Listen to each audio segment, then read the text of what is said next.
তস্করের ন্যায় অতি সন্তর্পণে মশারির আড়াল হইতে তোমার নিদ্রিত বৌঠানের দেহবল্লরীর শোভা অবলোকন করিতে করিতে অভ্যাসবশত কিংবা প্রেরণাবশত আমি আমার সেই পূর্ব প্রণয়নীর সহিত নিম্নলিখিত আলাপটুকু সারিলাম।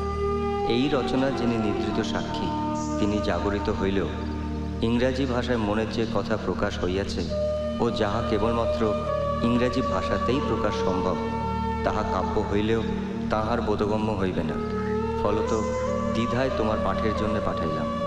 ইতি তোমার Mahinda. I live in hope, sweet hope. In thy embrace such joy I found. Methought I lay in a vale of asphodel, whose honey odours yet doth me surround. A dizzy draught of bliss that ne'er shall quell. Bless me, but this is a love poem, and in a man's hand too, beneath. No, it is not to me. I tell you truly, sister. It is my friend Asha's. She cannot read English, so... Really, you girls? Well, now, let's see. Which is the part that you find difficult? Some of the words, like this word, boa. I know what bow means. It's pronounced bower, dear. Oh. Come, let's read it together.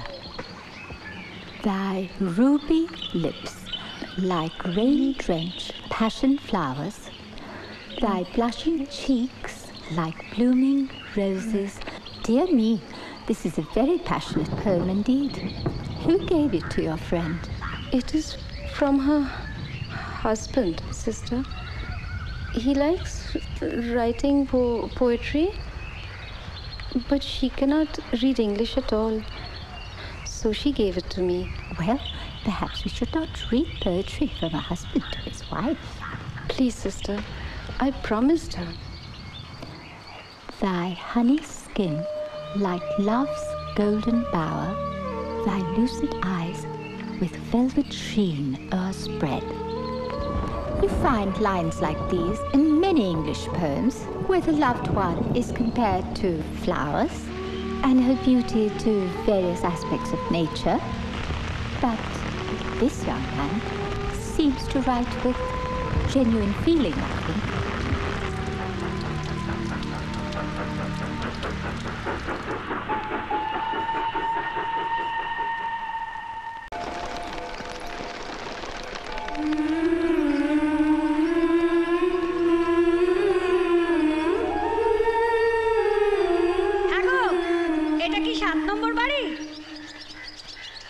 মরণ।